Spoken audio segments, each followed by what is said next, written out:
Drew McIntyre's been robbed. Roman Reigns continues to hold the belts hostage. And the big question is, why? Why the fuck can't this guy lose? Welcome back, guys, to Fog Wrestling. Just got done watching WWE Clash at the Castle 2022. And I really thought it was going to be the night. Not only did I think it was going to be Drew McIntyre's night, more importantly, I thought it was going to be the night where Roman Reigns and the Bloodline finally stop holding those two world titles hostage. Finally, we get the belts off Roman Reigns. We can get one belt back on SmackDown, one belt back on Raw, and we can actually get full-time champions that are there, and not the same shit, not the same rinse and repeat that we've been getting for the 2 years. Roman Reigns versus somebody. Roman Reigns gets help from the Bloodline. Roman Reigns wins. I thought 2 years of that was enough. I thought tonight we're going to go in a new direction. Drew McIntyre in Wales, in the castle, in his island. You know, his island of the UK, his island of Britain's better than the island of relevancy that, you know, Reigns lives on, but it turns out no. It turns out Britain doesn't mean shit, because Drew McIntyre, just like the Rangers, should I say, got humiliated here today when he lost to Roman Reigns thanks to outside interference from Solo Sikoa. We fucking Solo Sikoa from NXT 2.0. I mean, what is it with these Samoans, man? How many of them do they breed? This is unreal. I mean, they're just popping up out of nowhere. It's like, what the fuck is this? Like rodents or something. Just when you thought you got the Bloodline, what is it? You get rid of Paul Heyman, you get rid of Sami Zayn, you get rid of the Usos, and now there's another one. Now there's Solo Sikoa. I mean, what? Come on. How many of these guys is there? Roman Reigns, he's talked about as this dominant champion, unbeatable champion, but I mean, without the Bloodline, he's shit. He is nothing. So, really, really annoyed about this result tonight. Honestly thought Drew was going to win. And, yeah, no, I mean, Roman Reigns, how many times do we need to see it? Him walk out with the belts, takes 15 minutes to get to the ring, he gets in the ring, he grabs the microphone and he says, "Acknowledge me." We've seen it, come on, man, it's every single week, it's every single time he's on screen. If we want something else, come on, give us something else, for fuck's sake. But no, we get the same old shit, we get Roman Reigns rammed down our throat. And we don't want Roman Reigns down our throat. Unless you're gay, then maybe you're into that. But no, I mean, most people do not want a big Samoan rammed down their throat. No, thank you. We don't want it rammed up our arse. And Drew McIntyre kind of got it rammed up his arse tonight with this result. But anyway, we'll talk about that more when we get to the main event. We will go through the entire show. And the show kicked off. I mean, was it a good show? Not really, to be honest. It was decent. It was okay. It wasn't horrible by any means, but it wasn't exactly great. Now, in the pre-show, we had Madcap Moss and the Street Profits taking on Austin Theory and the Alpha Academy in a 6-man tag match. How this match came to happen, honestly, I do not know. It just like randomly appeared out of nowhere. There was no build-up for this. There was no announcement for this. It just happened. It just appeared on the show like a wild Pokemon or some shit. So, yeah, we get Madcap Moss and the Street Profits winning. No surprise, really. I don't think Austin Theory's won a match since he became Money in the Bank briefcase holder, and I mean, the Alpha Academy haven't been relevant in about 6 months, so I mean, the winner of this one was obvious. Then we move on to the main show. It's Bayley, Dakota Kai, and Io Sky. I guess they're known as Damage Control now, and they've got a new theme song, but I guess Damage Control is the name of the stable. Do I like it? Not really. I mean, it's not the worst name I've heard, but it's just a bit, I don't know, it's a bit generic. Like, why they call it Damage Control? Why? It just doesn't make any sense. And they defeated the team of Bianca Belair, Alexa Bliss, and Asuka. I mean, it was an okay match, you know, 6 women flying everywhere, some spots, Io Sky is doing high-flying manoeuvres. I mean, it was what it was. In the end, it was Bianca Belair that actually took the pinfall. Io Sky hit a big moonsault, and then Bayley went and beat Bianca Belair by pinning her. So, I mean, maybe this means that Bayley will get a title shot at Bianca Belair at Extreme Rules, potentially. And hopefully she takes the belt off Bianca Belair. Not because I'm a huge fan of Bayley, but because Bianca Belair absolutely fucking sucks. So, yeah, hopefully she loses that title relatively soon. Talking about titles, up next, we had the WWE Intercontinental Championship title on the line. It was Gunther versus Sheamus.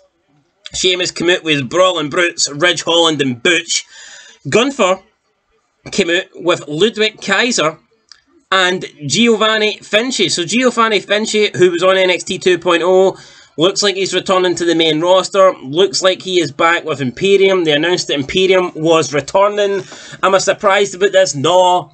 I'm surprised though that they didn't change his name back to Walter, because Triple H seems to be trying to like undo everything that Triple H done. He's trying to bring back all his NXT guys, and now he's even bringing back Imperium after McMahon broke them up. So yeah, it looks like Triple H is just trying to like reset everything that's happened in the last like 3 or 4 months, 5 months, 6 months. I wish he would reset the title reign and get the belts off Reigns, but no, he hasn't done that, unfortunately. But yeah, Gunther beat Sheamus, hard-hitting match. We get to the end of the match, it went nearly 20 minutes. Sheamus's chest was like all, just the knots. I mean, Sheamus took a real beating here, man. Blood on his chest. Just taking hard hits. A big physical matchup, you know. These guys were just laying it in hard. And I mean, I like Sheamus. I said Sheamus should get another title run. I want Sheamus to be champion one day again before he retires. Who knows? Maybe they'll do it. Maybe WWE will get a pay-per-view in Dublin one day, and maybe Sheamus could be the man. He could be the guy that main events that. It just depends, who knows. But no, I like Sheamus. What I think's mad though is, I think it's crazy how Sheamus was getting titles, world titles in 2009, 2011, when WWE had a much better main event roster. And you look at the main event roster now, and Sheamus can't get anywhere near a title. It's weird. Anyway, speaking of not being anywhere near a title, this next person shouldn't be anywhere near a title. Liv Morgan. Why is she the champ? Worst women's champion of all time, perhaps. She defeated Shayna Baszler in a really, really bad WWE SmackDown Women's Championship match. Liv Morgan referred to Shayna on SmackDown 2 weeks ago as a bootleg Ronda Rousey, and I think that pretty much summed up this match. It was like Morgan versus Ronda Rousey, but without the star power, without the importance, without everything pretty much Ronda Rousey brings. And I guess Ronda Rousey just couldn't be bothered coming to the UK. So yeah, maybe Shayna Baszler's just filling in for here. And at Extreme Rules, we might even get Morgan versus Ronda Rousey. But this match wasn't great. Morgan hits a code breaker, hits an Oblivion, gets the 1-2-3, retains her title. Simple as that. Then we moved on to Edge, Rey Mysterio with Dominic versus the Judgment Day, Finn Balor, Damian Priest with that big man-looking freak, Rhea Ripley. The match was relatively short, wasn't that long, but 12 minutes. Shorter than the rest of the matches for sure, apart from maybe the Women's Championship match. The end was a pretty good ending where you had Edge and Mysterio, Balor all in the ring at the same time. You'd Rhea Ripley getting involved. Rey Mysterio jumps over the top rope, takes out Rhea Ripley because she was holding on to his son Dominic. Then we get Edge doing a 619, teaming up with Rey. Then we get Rey hitting a big splash and Edge with a spear. And Edge and Rey get the pinfall. They get the victory at the end of the match. They're kind of celebrating. Dominic doesn't look too happy. Rey kind of like pats him and is like, "Come on, son, we won, son, we won." Dominic then goes over to Edge and he boots him in the nuts, and Edge goes down like a sack of potatoes, man, which you would expect. Can't really blame Edge for that. And then Rey Mysterio's like, "What you doing, son? Come on, son." And then Dominic clotheslines Rey Mysterio. Then Dominic leaves. So I thought maybe he was going to join the Judgment Day. That didn't happen. He just laid out Edge. He laid out his father. And then he left. So I thought this made Dominic look way too strong, how he just laid out his dad and fucking two legends, you know what I mean? Edge and Rey Mysterio, but whatever. Yeah, no, Dominic annoyed that Rey didn't choose him, that he chose Edge to be his tag team partner. Well, let's be real, guys. Who would you choose? Fucking Edge or Dominic Mysterio? It's a no-brainer. But yeah, Edge and Mysterio got the win there. We then moved on to Seth freaking Rollins and Matt Riddle. I thought this match was a wee bit underwhelming. I don't know, I just expected more, especially with how personal it got on Raw. Seth Rollins brought up Riddle's family again in the match. This kind of made Riddle like lose control. He was being a hothead. He chased Rollins out the ring. He was hitting him with all sort of slaps, kicks, strikes. Tried to hit him with a steel chair. Seth Rollins dodged it. Seth Rollins got back in the ring, and when Matt Riddle followed him, Rollins hit a stomp, and then he went to the top rope and he hit a second stomp off the top rope, and that was enough for Rollins to get the victory against Matt Riddle. And then Rollins celebrated when he was going to the back. He says Riddle's not on his level and all that stuff. So yeah, no, I kind of expect a wee bit more there. Was it a bad match? No, it just wasn't as good as I thought it might have been. Now throughout the show, we got like vignette packages We got one for the Usos. We got one for Becky Lynch, but it was weird. It was more like packages that were like promoting like a DVD or something, you know, like it wasn't like return packages or like vignettes that really offered anything new. It was just like showing highlights of their career and stuff like this, and I don't know, I thought it was a bit cheap. I think they just done it to waste time, but they had pretty much had zero backstage segments on this show, which was very disappointing. Throughout the night, they did show Tyson Fury talking to Drew backstage and then talking to Roman Reigns backstage, but I mean, it wasn't them actually talking, it was just like showing you the footage of them talking, but you couldn't hear them, and both only lasted like 10 seconds. So again, I would have liked to have seen more backstage segments, but I thought this pay-per-view was just match, promo package, match, promo package, match, which to me, it let it down big time. You need vignettes, you need segments, you need stuff to break up the in-ring wrestling part, in my opinion. But anyway, let's move on to the main event. Drew McIntyre, the sexy Scotsman, absolutely fucking screwed here. Roman Reigns retains the belt. I mean, it was a good match. Roman Reigns, Drew McIntyre went at it, hitting their moves. Reigns hitting spears, Reigns hitting Superman punches. Drew McIntyre kept kicking out, man. He would not die. He wanted to leave tonight with the titles, and I thought he was for a moment. We had Karrion Kross at ringside with Scarlett. He threw a water bottle at Drew. I thought that was going to maybe lead to him costing Drew. It didn't. Drew then was getting back into it. He had a Claymore kick on Reigns. Reigns kicked out. Reigns then hit another spear on Drew. Drew kicked out. We then had Reigns arguing with the referee. He said it was a free. Ref said it was only a 2.5. Drew McIntyre then hits a Claymore on Reigns from behind. That sends the referee out the ring. So the referee's down. I'm expecting Kross to get in the ring and screw over Drew, but he doesn't, because we get A-Town down and Austin Theory's music hits. Austin Theory then runs to the ring, going to cash in. He gives his briefcase to the ring announcer. He says he wants to cash in. Then the next minute he gets decked by Tyson Fury. I mean, fucking weird. Tyson Fury decks Austin Theory. Austin Theory goes down like a sack of spuds. Back in the ring, it is Drew McIntyre. Hits another Claymore on Reigns. Goes for a cover. The new ref jumps in. 1, 2... And when he gets to like 2.5, there's this guy with a hood on, pulls him out, and I was like, what the fuck is this? Screw job. The Drew McIntyre screw job. Now, it looked like one of the Usos, but then he takes his hood off, and it's Solo Sikoa. The younger brother of the Usos is on NXT 2.0. So, he pulls at the referee, looks at Drew. Drew pulls him up onto the apron. Solo Sikoa jumps down, guillotines Reigns on the top rope, on his neck. Guillotines Drew, sorry, on the top rope. Then Drew turns round and runs into a spear for Roman Reigns. Roman Reigns then goes for the cover. This was like the 4th or 5th spear in the match. Reigns then gets the cover again, and this time he got the 1, 2, 3. Referee counts the pinfall. Roman Reigns retains the titles. Roman Reigns' 2-year run as champion continues, and it is a disaster. It is distraught for Drew McIntyre as he loses in front of his home crowd in the UK. I thought Drew should have won the night, man. I'm sick of this Roman Reigns title reign.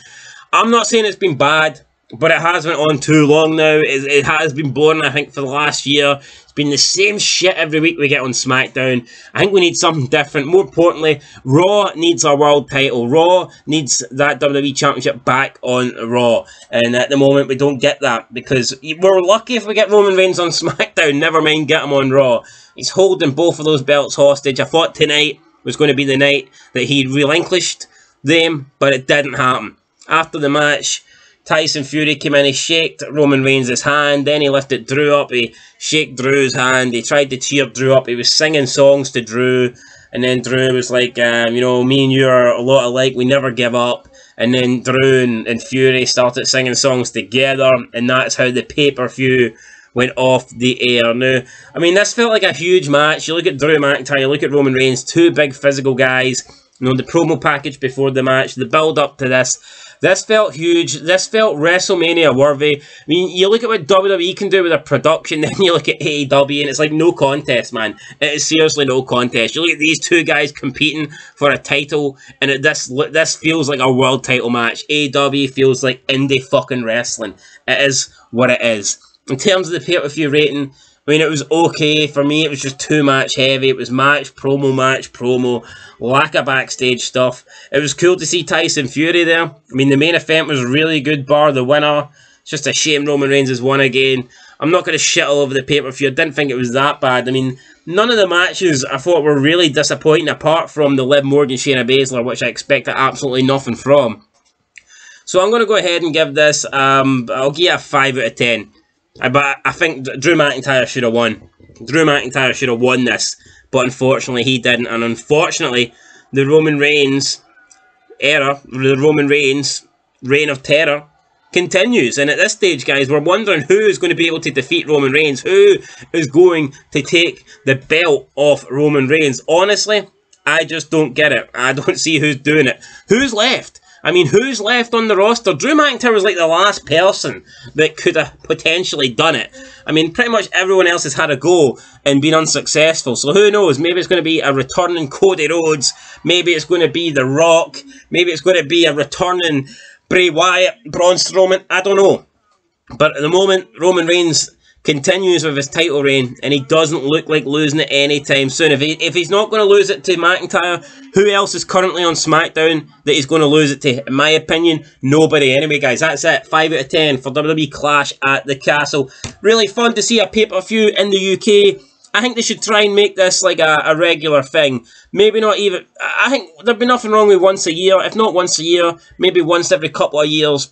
And who knows, maybe next time don't have it in Wales. Maybe you could have it in maybe London one year. Then the next year maybe have it in Glasgow. And then maybe even do an Ireland one, you know. Maybe go Dublin or something. Because, I mean, they could. I mean, you know, the UK fans are passionate. They could easily host it in... You know, there's loads of places they could host it in the UK and they would get a big, massive turnout like this. But I get it. The Principality Stadium's a huge stadium. I think it can hold like 70,000 or something like that. So yeah, it makes sense. Anyway, guys, that is it. Let me know your thoughts down below. Are you disappointed that Roman Reigns has won again? Because I sure as hell am. That's it, guys. Till next time. It's been Fog Wrestling. I'll catch you later. Peace.